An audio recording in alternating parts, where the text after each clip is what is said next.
Hey there, How To listeners. Before we start the show, I want to let you know about a story coming up a little later. It's from one of our partners, SAP. Is your business reaching an exciting turning point? Are you ready to seize the moment for growth? When you're facing uncertainty, SAP can help you be ready for anything that happens next.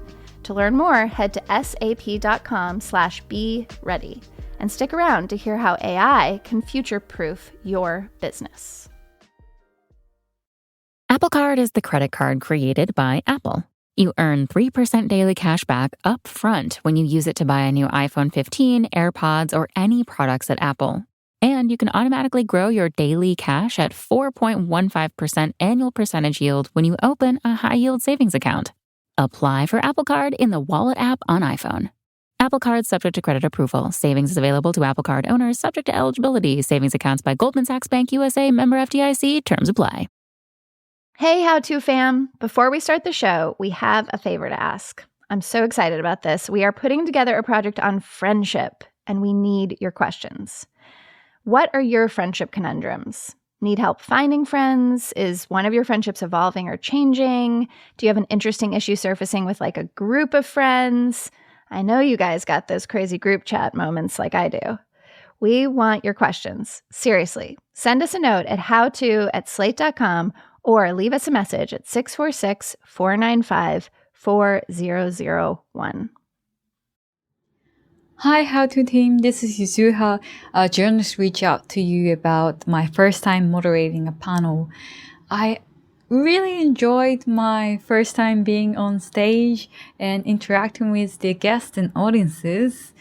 And actually, I got my second opportunity to moderate a different panel, and that's happening tomorrow, so I'm now preparing for it. I really appreciate Amanda and Magna's really wholehearted advice, and thank you so much for the whole team who made this happen. Thank you. Welcome to How To. I'm Carvell Wallace. I'm Courtney Martin. And I'm Amanda Ripley.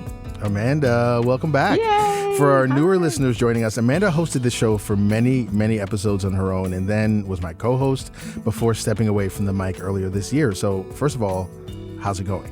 It's going great. I miss you guys. It's really nice to be back here with you. What have you been working on in your How To free time? I spent way too much time down a rabbit hole doing an update to my first book. I had to update it for the pandemic because it's about human behavior and disasters. I don't know if either of you have ever done this, but if you have to do a new version of a book you wrote 16 years ago, ooh, I would advise against it. I mean, it's basically, it's like a different person wrote it, and you're reading it and you're like, who is this person? And why is she so confident and sure of herself?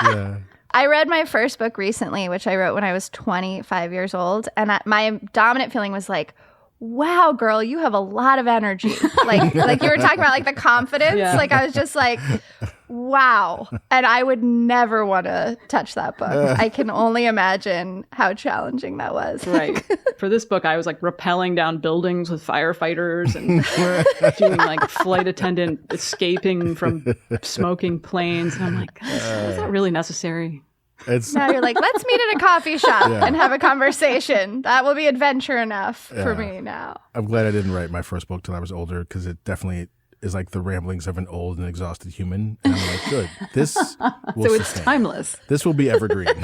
Yeah, exactly. All right, so back to the show. So between the three of us, it turns out we've released like 50 episodes this year. So that means we got to take on a bunch of problems and meet so many listeners. And it's a how-to tradition, one of my favorite, to gather at the end of the year to talk about our favorite episodes, what stuck with us. And best of all, we get to hear some updates from the listeners who appeared on the show. This is literally like Christmas morning. So I'm excited. Yeah, I'm excited. It's so sweet. We do get attached to these people and really care about them. So that part's so sweet. All of that will be coming up right after this quick break.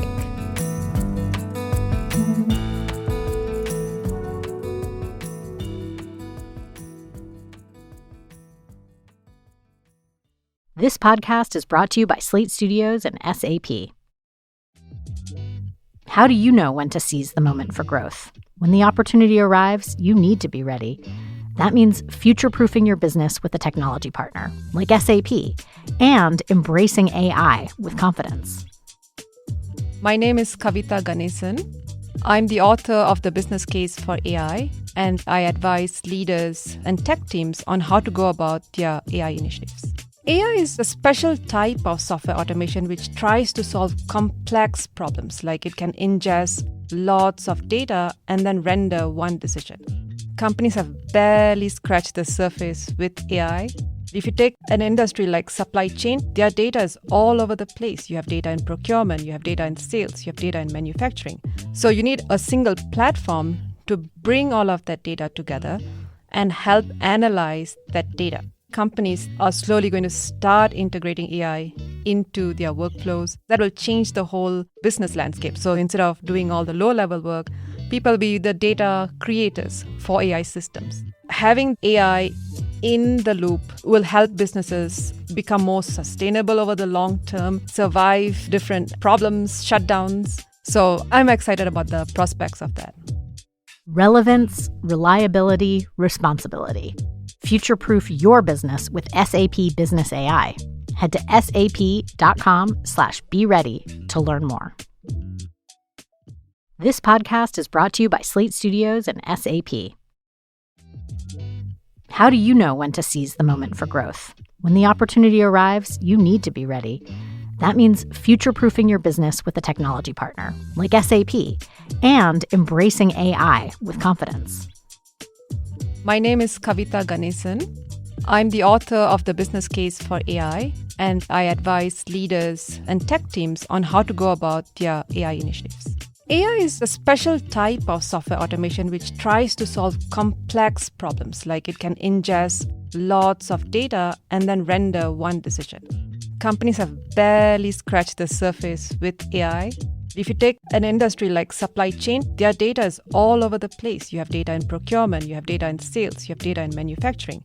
So you need a single platform to bring all of that data together and help analyze that data. Companies are slowly going to start integrating AI into their workflows. That will change the whole business landscape. So instead of doing all the low-level work, people will be the data creators for AI systems. Having AI in the loop will help businesses become more sustainable over the long term, survive different problems, shutdowns. So I'm excited about the prospects of that. Relevance, reliability, responsibility. Future-proof your business with SAP Business AI. Head to sap.com/be-ready to learn more. Let's dive in here. Carvell, Amanda, you all have hosted much longer than I have. I'm dying to hear what your favorite episodes from this last year were. Well, it's hard to pick a favorite, but one of the ones that really stayed with me was How to Start Reading Books Again, which Carvell hosted. And it left me with actually a change in my everyday routine, which I feel like is really unusual, at least for me, where I now actually, instead of reading the news each morning, I spend 15, maybe 20 minutes reading a book with my coffee before I get going. If I can. I can't always do it, right? But usually. And I feel like that episode kind of liberated me to think about doing this in small pieces. I think the thing I loved about that episode most, like you said, was it really like allowed us to like acknowledge something that I think a lot of people I hadn't heard acknowledged publicly. Like I always thought, oh, you're not reading a lot because you suck and you're bad and your brain is broken. You're talking to yourself here? Yeah, this is me talking to myself. Yeah. I just wanted to make sure. Yeah. No. This is absolutely me talking to myself. Yep. And so I've always had some shame Yeah. around like the fact that like I don't have a reading life that matches either what other people might expect of me given my job or what I expect of myself. And I think it was really cool to like have a bunch of people come out of the woodwork and say, you know what, me too. And so you realize, oh, what felt like an individual problem is actually a collective one. And so, that episode did actually change a lot in my life. Yeah, that was such a relief, which is why I'm so grateful to the listener, Kate, who she came to us and said she hadn't read a book in, I think, like 7 years, you know? Yeah. But I think, to your point, a lot of people feel that, but it's like this secret shame. So one of the best things the show can do is bring secret shame to the surface so it loses its power. And I love the idea of just like read whatever you love, you know? And if a book doesn't grab you, like it's not because you're terribly broken. It's like that's not your book, right? It's like, you know, you deserve to read stuff that really lights you up and makes you want to stay ass in the chair reading. My favorite episode, Carvell, which is How to Grieve an Estranged Parent, for folks who listen to that one. I just like, man, I found it so deep and so searching. And it felt like a real three-way conversation in this way that was like different than some of our episodes. I feel like where there's sort of, I mean, obviously we had an expert, but it sort of felt like everybody was the expert and everybody was the seeker. And it was like this very horizontal searching feeling to it that I just found so beautiful. And even though I obviously have shit to work out with my parents, but I have, both of them are still in my life. I felt just that there was so much in there about just how we heal ways in which we didn't get our needs met as kids along the way that could be on a spectrum of like traumatic to just, you know, not ideal, right? And also just how we seek love as grown-ups, like how we actually grow up and mature and try for something different. So I just felt like there was something in that episode for everybody and certainly for me. Yeah, I thought that the horizontal nature of it had a lot to do with the expert, with Patrick. I think he really, like, I think that was his vision coming in, is that this is a problem that we solve together. And like, we're all gonna share our knowledge around this and our struggles around it. And I thought he really set the table for that. I think those are the best episodes, right? Where everybody kind of has a piece of the puzzle, which leads me to ask, Carvell, what was your favorite episode? There's so many episodes I like, but I the one that's I think popped up for me when this question was asked was How to Love Your Face, which we did way back. I think that might have been the first or second one that I was on. You know, anytime we have a listener who is like struggling with a form of self-acceptance, I always feel like there's just such a real powerful experience for all of us in that, because by watching a person work through their stuff, we get to work through ours. And so we have that elated kind of feeling at the end of it. And I really felt that in this episode. It was just so much fun. I mean, it's weird to say that about a serious episode, but it was a lot of fun because there was a lot of love in it. Yeah. And that was also very tender. Yeah. And everybody, I like this phrase, Courtney, horizontal. Like, I think that was another one where everybody played a role, right? Yeah. And Sarah Rule, oh my gosh, Yes. her work is just so gorgeous. So I was so excited we had her. And the tenderness of that episode was really beautiful. Yeah. All right. Should we talk about our favorite individual pieces of advice? Because, like, you know, we do so many of these conversations and there's all these gems that we're always trying to pick out. You know, you probably hear us listeners saying, like, okay, here's the first lesson. You know, we're always trying to sort of like pin this stuff down. What are the things we've pinned down that have actually stuck with you?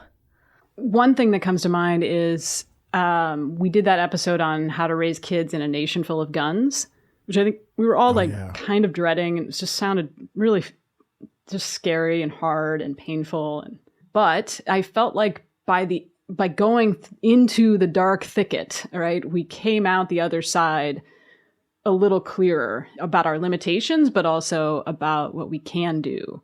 And there were a couple pieces of advice that stuck with me from that one. One was the thing you most dread talking to your kids about is probably the thing you're not talking to them enough about, right? Interestingly, I've heard a parallel piece of advice, which is a psychologist friend of mine. She said when she goes to her therapist, she tries to always talk about the things she most doesn't want to talk about. Let me put that another way. She tries to always talk about the things she least wants to talk to her therapist about. So go to the heat. Yeah. And that's been really helpful. And the other piece of that, which we talked about, that saying, give your fear a job in that episode. It's better to do something than to just worry.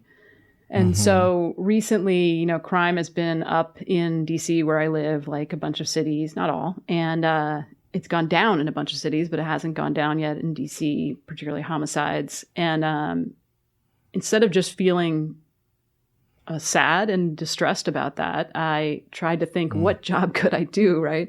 There's a lot I can't do, but there's this group called the DC Peace Team, and they do active bystander intervention trainings. So I went to one last weekend, and it was really, really helpful. This particular one was on how to intervene when you think there might be mental health issues going on.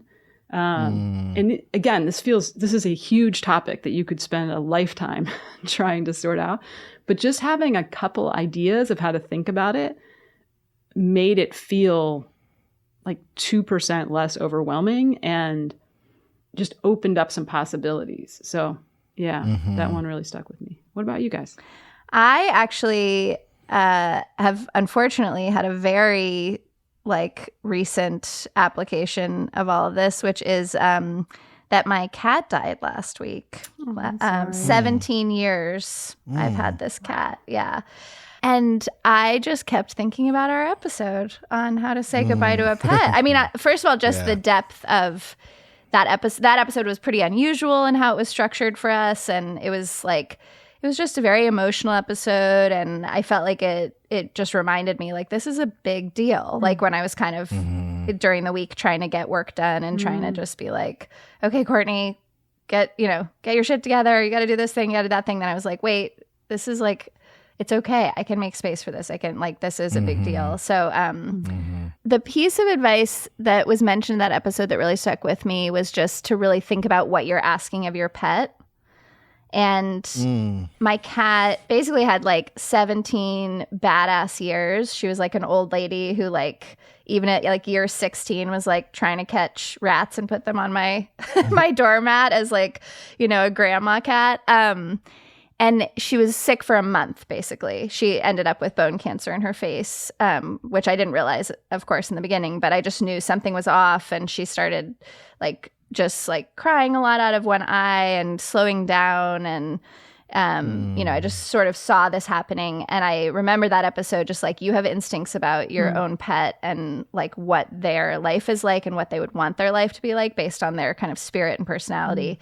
And so I just had this, absolute crystal clarity that she would not want to live like that. And I didn't want to ask her to, which was harder because my 10-year-old daughter was devastated and was sort of anything we can do to keep this cat alive, I want to do, which of course is an instinct I fully understand. So I had to navigate, talking with the family about it. But ultimately, I was very clear about it. And I got to walk with my cat in my arms to the vet 2 blocks away and sit with her while she died on my chest. And I felt so strengthened in all of that by that thought of, I'm not going to ask her to do more than she would want to do. And I'm going to let her go out in a way that dignifies her. So that was really profound for me. How's your daughter doing? Wow. She's still crying a lot. I mean, this was just last week, so she's still working through it. Yeah. But it's been beautiful to watch her. I mean, she's not afraid to sob and ask why and do all the things that are not as easy for me to do because they've been kind of socialized out of me. My youngest daughter grieves very differently. She was immediately planning the funeral and making an ofrenda outside of my other daughter's room. And the morning that I put Kima to sleep, she was cutting something out, and I was like, "What is that?" And she's like, "It's a costume for her passing." She was designing a costume for her to wear. So she's clearly putting her grief to work. We were just talking about putting your fear to work. Give her sadness a job. That girl. Yeah, exactly. I love that. Exactly. So, and my husband was just buying lots of donuts and also weeping. So we all had our own ways of grieving. That's a big loss. Yeah. Carvell, what about you? What's an individual piece of advice that you've been carrying with you? I keep thinking a lot about how to navigate an adult autism diagnosis episode. And we had Lauren Ober as the expert in that. And they said this thing that it continues to just be in my head, which is neurodivergence only becomes a problem when you're faced with a world that doesn't understand you. But when you're living your everyday life, it's actually not a problem. And my daughter is currently wrapping up her first semester at school, but she's taking a disability studies course. And she's always sharing readings with the family chat or what have you. And at some point she either put this in a quote or we read a quote or something that defined disability not about what your body can't do. It's about your relationship to your environment. And in other words, like being in a wheelchair is not a disability, but being in a wheelchair in a place where everything is up the stairs is a disability. So it was like a subtle reframing that like really reminded me of Lauren's point here about like, it's not about what your personal experience is. It's about how your personal experience like interacts with the world and the world interacts with you. And it's just been a subtle but profound shift because it's really made me think about not only my own experiences with neurodivergence, but also just how I deal with other people. Like, am I thinking about like, well, you're not behaving in the way that is aligned with everything we have set up, and so therefore something is off with you? Or am I thinking, wow, we have everything set up in a way that doesn't work for you, therefore something is off with us or with this situation or with this relationship? So it takes the onus off of the individual and the blame off the individual, and it focuses more on the relational aspects of things. And I feel like that quote really crystallized that for me in a way that I've been sitting with. I love that. On that note, we're going to take a quick break, but stick around for more advice and some amazing updates. Don't go anywhere.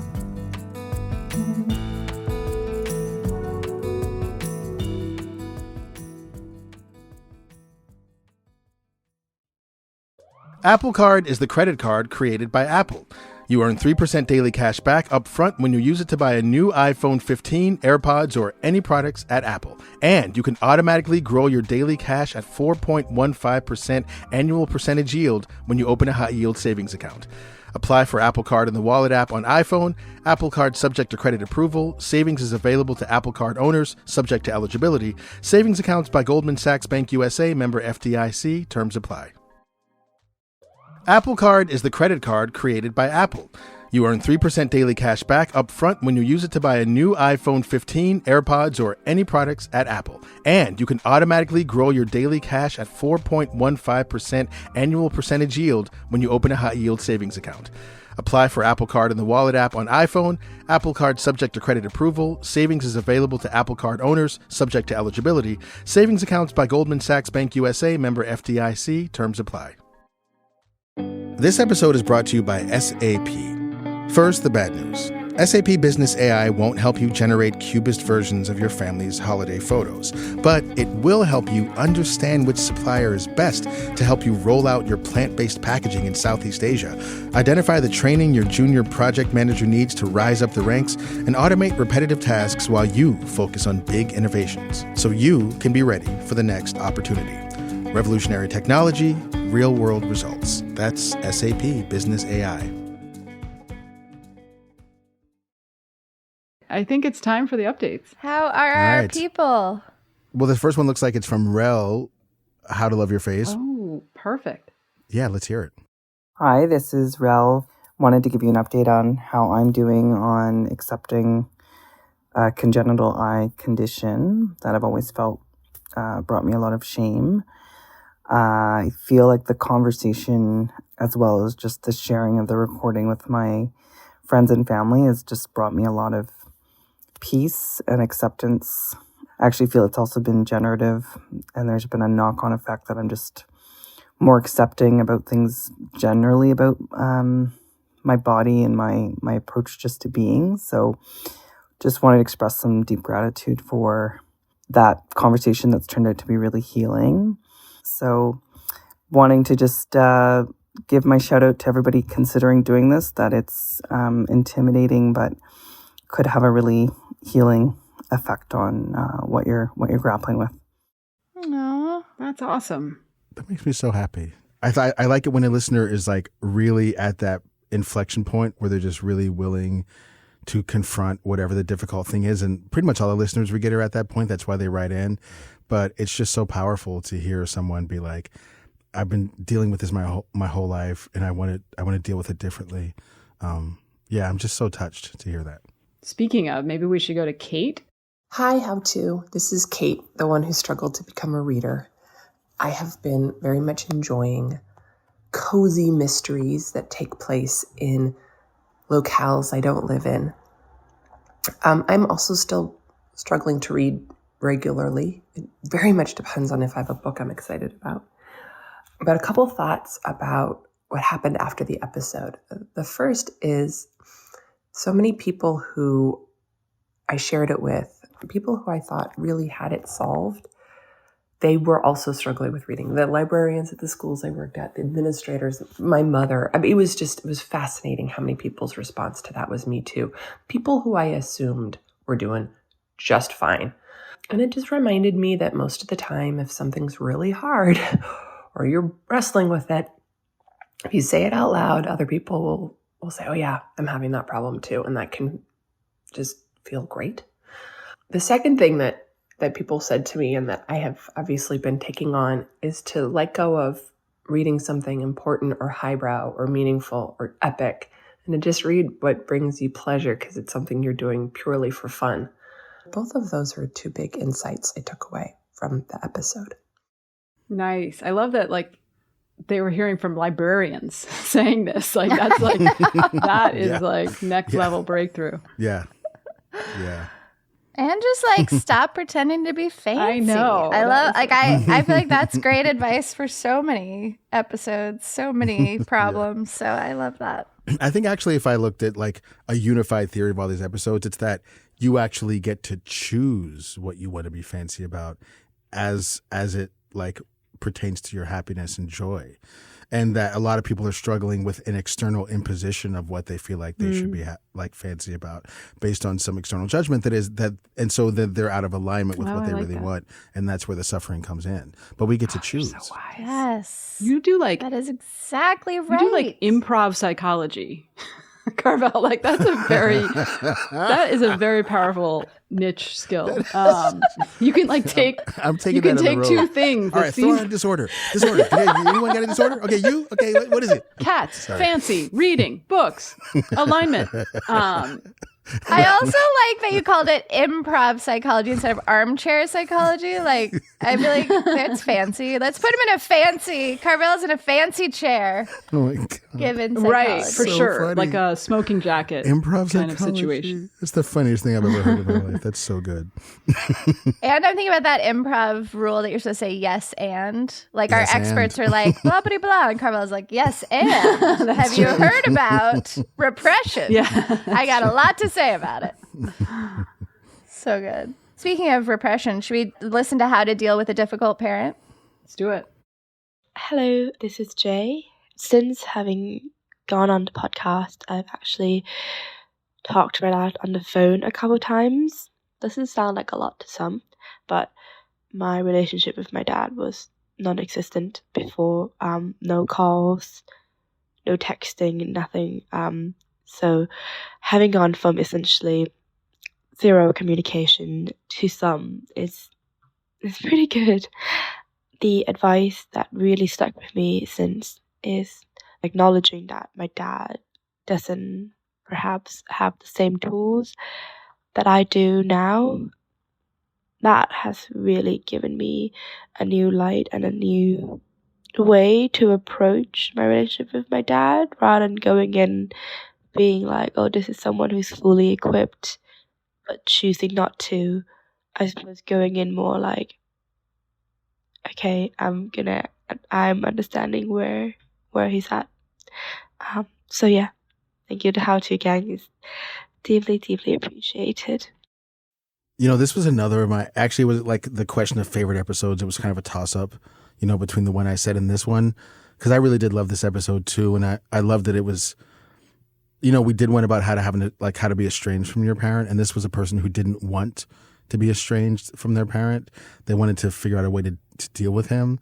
And I really liked that our advice giver wasn't like, well, you just have to put up with it. It was like, you actually get to set your terms and draw your boundaries, and that will allow more space for you to experience like a love, which will perhaps soften the relationship. And I don't know, I really love this episode. So it's really great to hear from Jay. There's self-acceptance, which we've been talking about. There's also the deep acceptance of what other people didn't get, and how that shapes their behavior. And that it feels beautiful that she's inching towards that while still taking care of herself. All right, let's move on to our last update. This message is from Sarah. She got advice about moving to a new country and actually made some real life friends because of our show. That's the best. Let's listen. Hi, this is Sarah. I had originally sent in a question to how to after moving to Switzerland and really struggling with the transition and trying to figure out what I'm doing with my life. So since the episode aired, I had the amazing opportunity for Nassim, who introduced me to someone who was amazing and was a wonderful person to talk to and gave me a lot of advice. And actually a fellow listener reached out following the show, and we met up, we had coffee, and as well, she shared a lot of helpful information. So that was really incredible because I certainly didn't expect to actually meet people in real life from the podcast. I was just hoping to get some advice. So that was really a wonderful takeaway that the podcast provided for me. And as far as the advice I would have maybe for someone else who's working through a similar situation is definitely patience, patience, patience. You can't expect if you've lived in one country your whole life to just pick up, move somewhere else where they speak a foreign language and have a different culture and expect just to set in on day one. So making contacts with people, putting yourself out there, even though that's always a challenge, but put yourself out there and really try to learn the language as well. So that's some of my advice, and I really appreciate How To and all of the experts and everyone that's reached out and has helped me since then. I love that another listener reached out to Sarah. That's the cutest. Yeah, this is a whole, I mean, there could be a whole kind of like dating app that spins off of How To, right? Like this is a whole way for people to help people. I love that. I love the community building aspect of it. It's like because the resources are out there, and like I like that people might even come to the space of this show so you could find the people that have the thing that you're looking for. It's like if we work, not to be cheesy, but it's like if we work together, we can accomplish much. Right, and it brings it into the real world, which I like. Yeah. Yeah. And I loved this episode had a real vulnerability to it, or like reminded me that like when you move to a new place, you are vulnerable. Like you need people. You have to ask for help. You have to be like, hey, I don't know stuff and I don't know people. Could you be my friend? Like that's such a intense position to be in. So it's made me think more about like being that person for other folks and that, all of us will be that person at different moments because we inevitably have to be in uncomfortable new situations sometimes. So I love that Sarah took Nassim's, advice to heart and was patient and vulnerable. And it's so great. Yeah.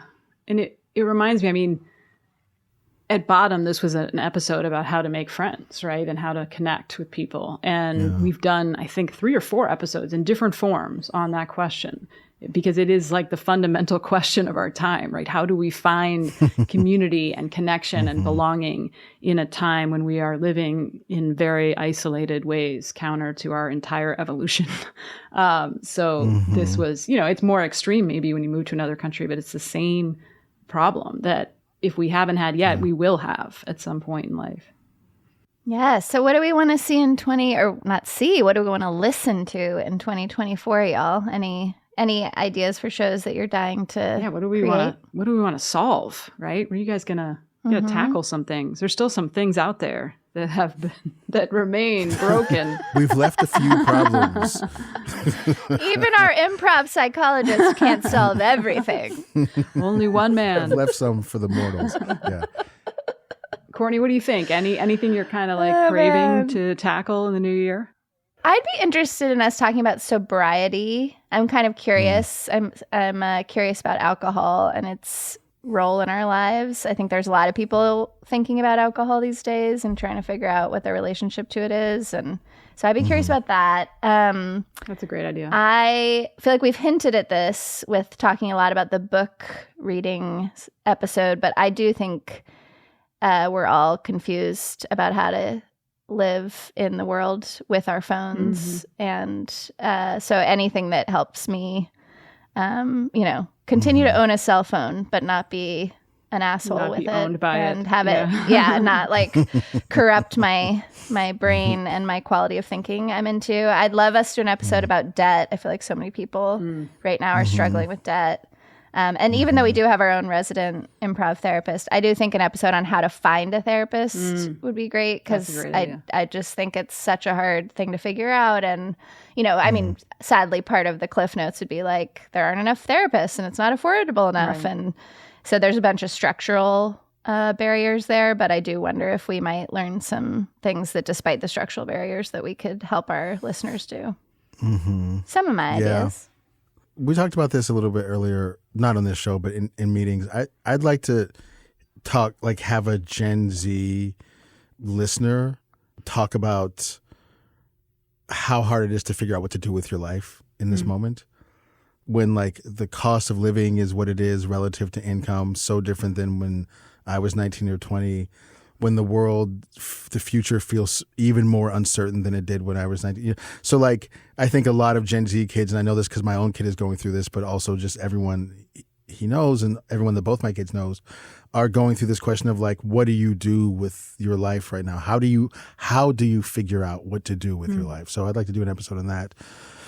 We do a lot of money episodes, and we were talking earlier today about how we don't do a lot of episodes from the perspective of like truly not having enough money. Like we do a lot of episodes about how to sort of navigate the money that you have, what little money you have, and this. But I think as more and more people are finding that like quite literally the ends don't meet, it would be interesting to do an episode that's financial advice or management navigation of that situation for folks. Those are two ideas. Right. Like if you have to take on debt, which kind of debt and how, and like there's a lot to that that can make or break everything. Yeah. Like truly living paycheck to paycheck, navigating that. And that makes sense. If any of these things resonate with you, call us, email us. We want to hear from you. Gen Z, hit us up. What does Gen Z say? Is there any special language, Carvell, that we should be using? We've already lost it. Just that question. It's over. Maybe we have like an episode, how to talk to Gen Z and not mess up the... How to not be that auntie who is really annoying trying to use lingo. Amanda, what about you? Anything you especially get to tell us, because you get to like just walk into the sunset after we finish this episode. But like, give us the most impossible episode. Okay, I got it. When do I sign us? I got it. You've got to figure this out, and you have approximately 10 months. How to stop electing narcissists? This is my question. How do we? Because first we have to figure out who's the biggest narcissist, right? Because pretty much if you're running for national politics, you are on the narcissism spectrum, I assume, right? Okay, that's fine. I mean, it's not always bad, narcissism, right? And so then it's like, well, how do we ask questions and assess candidates to figure out who is like malignant narcissist versus like, high functioning narcissist. And so I think about this a lot. And so if you guys could just figure that out, that would be awesome. Cool. Super. Yeah. We'll get right on it. We got it. We will solve America. We'll be right back after these messages. All right. So I want to thank you guys both for being here. Obviously, thanks go all around. I love this team. I love this year of advice, and I can't wait to do more with you guys. Yeah. I just want to say thanks again to Amanda for passing such a beautiful opportunity on to me. And Carvell, I love doing this work with you. And to our whole production team, who listeners don't get to see or hear from very often, but they are wonderful. And, they're what make this whole thing actually sound amazing and work. Yeah. Well, thank you for letting me come back and crash the party. And I just want to second that people have, one of the things I learned, which I did not know, is just how much work goes into a produced, edited podcast like this. So Rosemary Belson is our hero. She does a huge amount of work to make sure we are using your time wisely, listeners. And I will just point out that many podcasts do not do that. They just give you the entire unedited, just, mess, just hot mess in your ears. And we do not do that. So, or I should say, Rosie does not let that happen. Anyway, thank you all. Have a wonderful, restful holiday. And thank you to all of the listeners out there. It's fun to be part of that tribe for a while. And good to see you both. Yeah, and of course the listeners are like the main people we have to thank, because without them, there's no us. And so if you are a listener and you've been sitting here listening to our ideas for next year and you're like, that's idiotic, what about blah, blah, blah? Why don't you give us a call or send us a note at howto@slate.com or leave us a voicemail at 646-495-4001 and tell us about blah, blah, blah, and we might have you on the show. And if you like what you heard today, Please give a rating and a review and tell a friend, because that helps us help more people. How To's executive producer is Derek John. Joel Meyer is our senior editor. The show is produced by Rosemary Belson with Kevin Bendis. Merritt Jacob is senior technical director. Charles Duhigg created the show. Thank you so much, Charles. For Amanda Ripley and Carvell Wallace, I'm Courtney Martin. Thanks for listening.